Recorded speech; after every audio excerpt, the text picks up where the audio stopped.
And so the way we're going to do this, man, we're going to mute everybody. And when it's time for their question, we will unmute them. And if you want, Mike, we can have you choose who, will ask the next question. You know what I mean? How you feel about that? You should choose.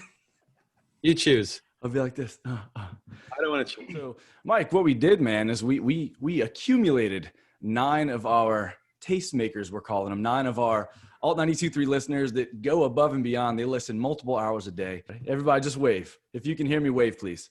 All right. We've got our Elite 9 together with Mike Shinoda, legendary from Linkin Park, and from his solo project is just doing wonders. I didn't think the guy could do anything more than what he's already done, but here he is. So let's start with Jennifer James. You ready? Okay. Did it work this time? You're good to go. All right. Finally, it's working. See, which one do I want to ask? I made multiple questions, so I got to pick which one. What's the first one that came to mind? So growing up, was there one person, whether it was like a family or a friend, who was the most influential on your career? My career? Oh God. Well, I mean, can I have a couple answers? Sure. Can I have a couple, shout out a couple names? I mean, apart from my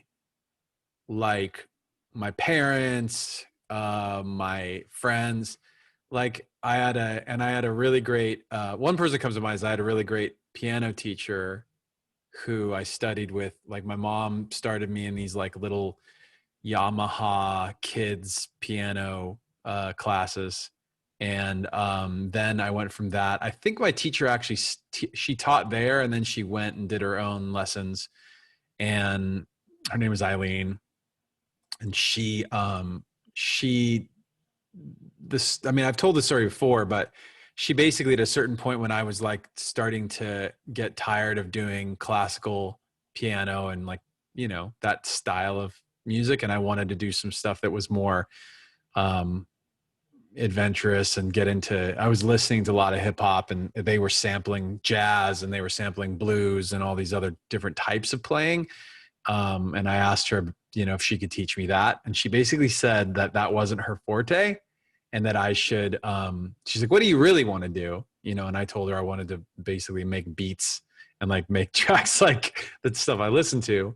And she essentially told me to stop taking lessons, which as a piano teacher who makes her living off of the students that, pay her for lessons, I thought that was a really kind of like noble thing to do. She very well could have been like, okay, like I'll figure it out and like teach you some of that stuff. But instead she just said, no, you have to like start doing that on your own in order to learn it. So I thought that was pretty great. That could have been the single-handedly the thing that got you on the path that you're on, man. Well, she used to do songwriting. I entered at least one songwriting competition with her and another teacher. And then I basically I bought a keyboard, I bought like a sampler, and some gear to start like recording over time, over the course of many years. I started, figuring it out on my own. And we didn't have like YouTube back then. So there was no like Googling it and like looking up how to do a thing. You just had to like ask around and figure it out yourself. Yep. All right, let's go to Coker Sanders. You're up, bro. All right, you should have the floor, sir. Hey, what's up, Mike? Can y'all hear me okay? Yeah, we can hear you. Good deal. So, man, there's so much I want to ask. It's hard to pinpoint one question with you. Like, I don't know if I want to ask, do you ever get fan struck? Because I feel a more personal question I would like to know the answer to would be, whenever Linkin Park took off, really made it, like, did you anticipate that now 20 years later, like you help bring up people that are like politicians and businessmen and like important people in our society? Like, you've had such an impact on so many lives. Did you realize this was gonna happen in the beginning? I mean, no, certainly not like what happened, but I think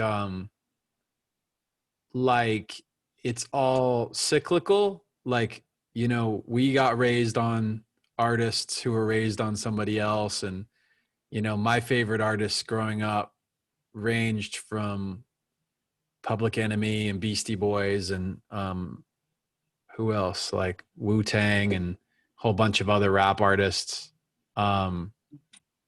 To eventually like I mean, I was, even when we were recording Hybrid Theory, like I was really into U2. I was really into Nine Inch Nails, whole bunch of artists. For a period of time, I bought like nearly everything that Dr. Dre put out. Like even when he did like R&B records, I was like, yep, sure, cool. Yeah. Dre produced it. I'm into it. So it's like you know, over time you learn by watching, you know, the people that came before you and then passing that along in some sense. So whether that's like, you know, young artists that toured with us, and hopefully we had, you know, taught them something, or just people who listen to music. But I mean, you know, you never expect that any of that's going to happen. It's just a function of like just trying to be yourself and do the thing that you want to do the best way you can. Nice. Right. All right, let's keep it going. Francis Wong. I'm going to unmute you, Francis, and you have the floor, good sir. What's up, Francis? What's up, Francis? Hey, how's it going? Yeah, I'm an Asian Cajun from the South, I guess. But yeah, I guess I'm a fellow Renaissance man like you. But yeah, I've been wondering what kind of art you've been working. Or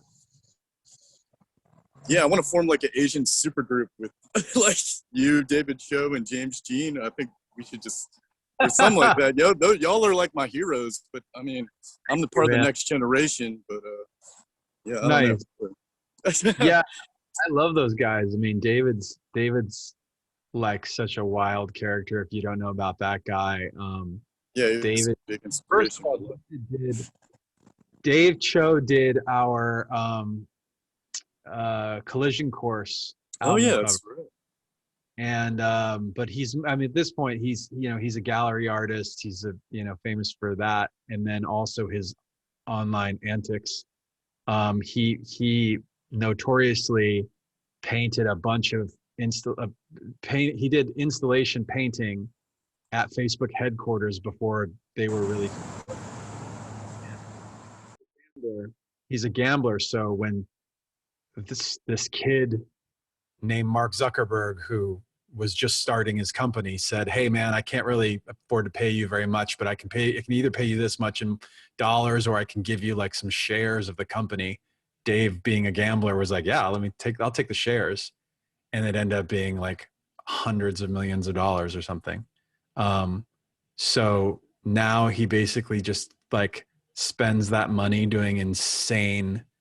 I mean, he's like one of the wildest people that I've ever met. And then James is like almost like the polar opposite, where James is like a very like regimented, serious artist. Like even talking to him, it's almost like you have to work to get the guy to like laugh at something. Really talented guys though, if you've never checked their artwork out. And by the way, their artwork is, as you can imagine, like very, very different. So good question there, Francis. Going the art route. I always in terms of art, I grew up, I grew up wanting to be a painter, wanting to be an illustrator. I wanted to do album covers, movie posters, book covers, stuff like that. I was, I grew up like, it was mostly like oil painting, colored pencil, acrylic paint. And I went to school for that. So I graduated from Art Center College of Design with a bachelor's in illustration. So I was going to do, the music thing was a hobby. Just a hobby, All right, we're going to go over to Elena DeMarco, one of the biggest winners of Alt 92.3's history. She's been to, I don't know, 10 concerts now, and she just keeps it going. Elena, you should be good.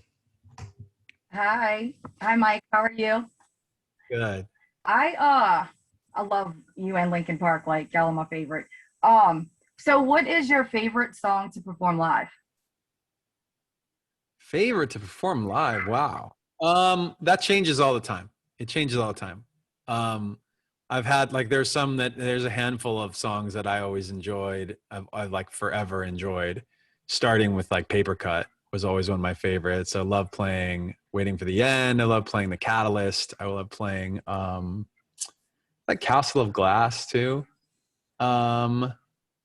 But yeah, like it changes. Like I have a solo record from a couple years ago, and I always really enjoyed doing Make It Up As I Go and Running From My Shadow off that record.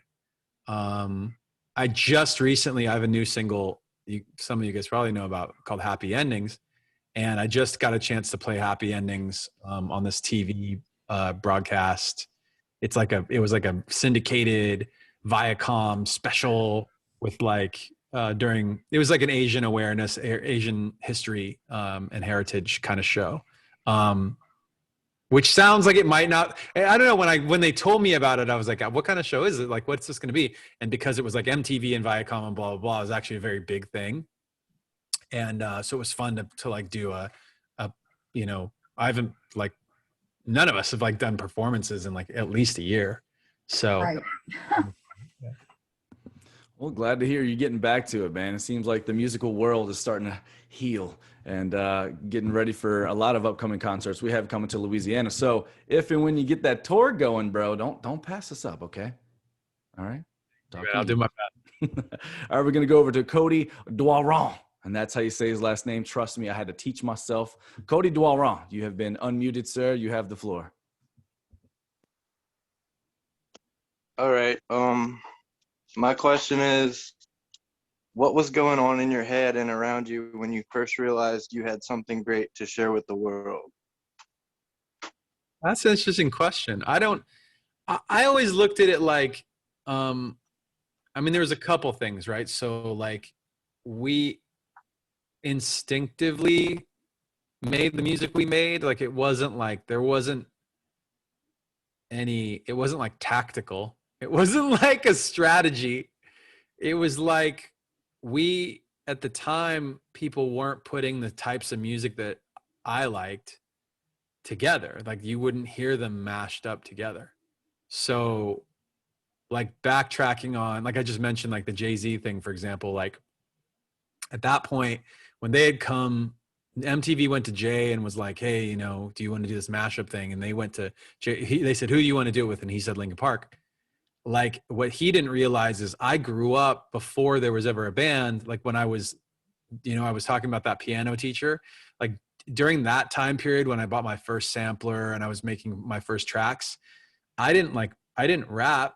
I didn't know, like I listened to rap. I just never had done it. I'd never tried it.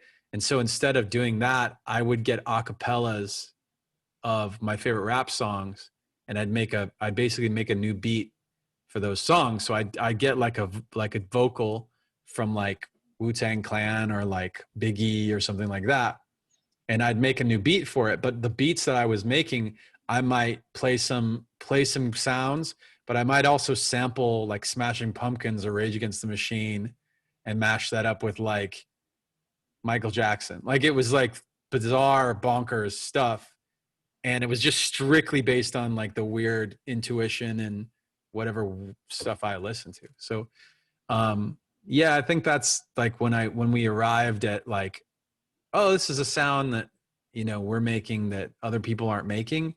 It just solidified a bit of that approach of, just knowing that we had found a version of like our own voice, if that makes sense. Dang, well, good thing y'all did, man. Seriously, because that's what that's what is it? Invention. Is whenever you find out the world needs something, so you're like, let's see if I can provide that thing. Linkin Park provided that thing for so many people, and it still does till this day. I mean, 20 years later, seeing like Linkin Park stuff on TikTok, and you know what I'm saying, like people doing videos to like Linkin Park songs, or even like my Fort Minor side project and stuff like that. Like I see all this, like I don't know, it's like it feels like another chapter in it. All right. Stephanie Hines, you should be unmuted. Let's see if your connection cooperates. Can you hear me? Stephanie. That's the face of it not cooperating.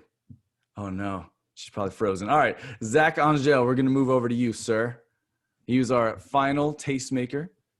So let's see what you got. You guys can hear me? With an H. Yes, sir. Awesome. Hey, Mike. Hey. I just wanted to say, whenever I was a kid, I significantly remember going to Sam's Goodies in the mall and buying Hybrid Theory. So like, this is a cool moment for me. Thank you for being a little piece of my life. I appreciate it. Like you just said, you had group projects with Linkin Park and Fort Minor and everything. And you've done solo stuff for a very long time as well. Are there any challenges that comes with doing group stuff to individual stuff, or is there a little bit more freedom with one or the other? Like, what's your take on that? I mean, yeah, there's more freedom in a solo situation, right? Like there's no other opinion on on one side, you've got a scenario where there's nobody else saying no to anything. And then the flip side of that is there's nobody saying no. Like you could make the worst decisions and there would be nobody else to be like, yo, that's a bad choice. Like, why did you put the banjo on that track? Like, you know what I'm saying? Like, so for better or worse, you get that sense. But I mean, I've had points where it wasn't about, like doing Fort Minor, for example, or doing some solo stuff like solo songs or whatever. I've had experiences where it's not about like the freedom to like not have anybody else meddle with my stuff or my ideas. It's more about like needing to feel good about accomplishing something on your own, and to be able to say like, okay, I took my idea, for better or worse, like I'm going to challenge myself to get from A to Z with an idea and see what I can, make that's worth finishing or worth people hearing. So yeah, it's a little bit of like a self-challenge kind of thing. Have you ever had like in school, did you remember ever having like you'd have your real homework and then at the end you'd have like an optional question, like you can answer if you want to, and the teacher just wants to see if you'll do the extra credit. Like that's almost like the extra credit to me. It's like, can you do this? Do you want to do this? Can you figure it out on your own? And that, sometimes it's a good challenge to have. For sure.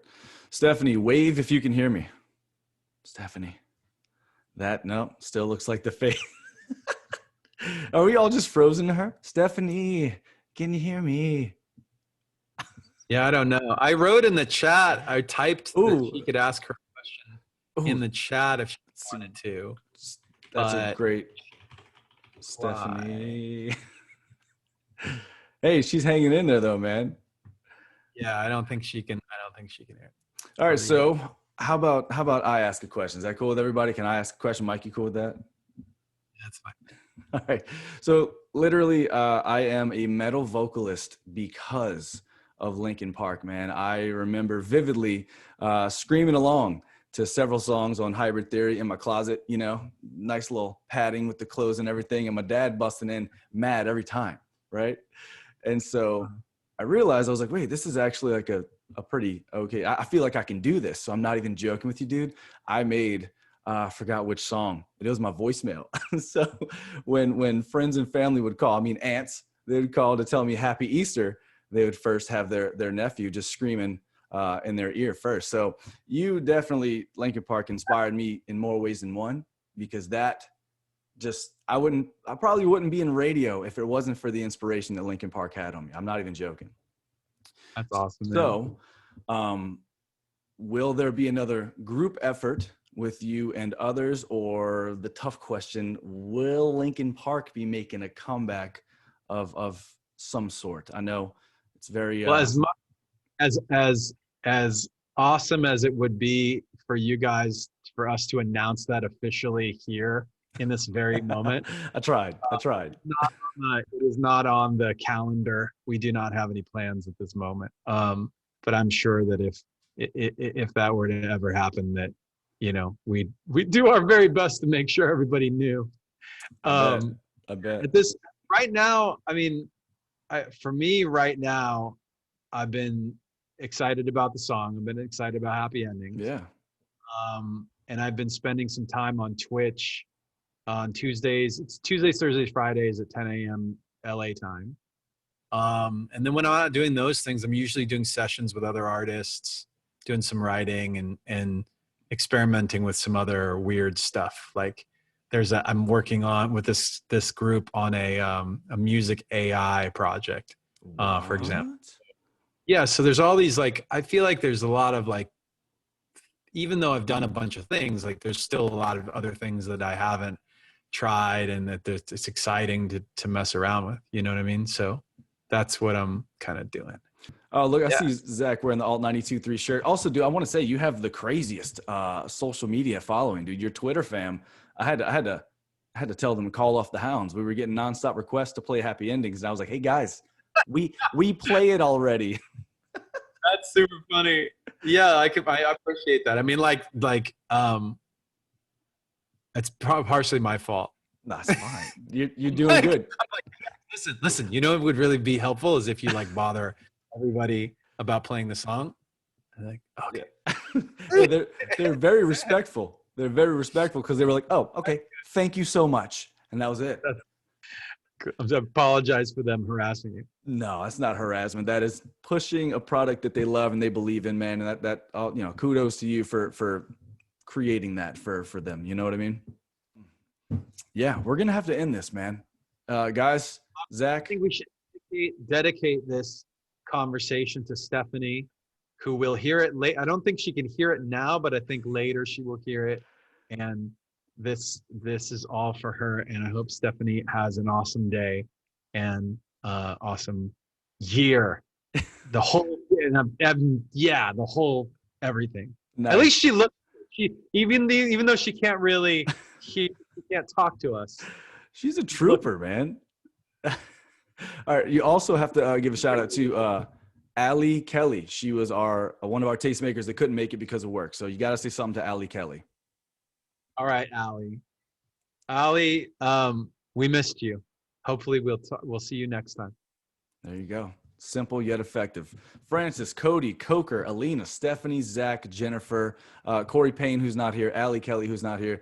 You guys, thanks so much for being tastemakers. And our first act of Congress was you hopping on a Zoom call with the dang old Mike Shinoda. Come on, man. Mike, honestly, from the bottom of my heart, man, thanks for doing this. You are so respected and appreciated. And just know that no matter what, okay? All right. Thanks so much, man. I appreciate you guys. All right. Y'all take care. Bye, guys.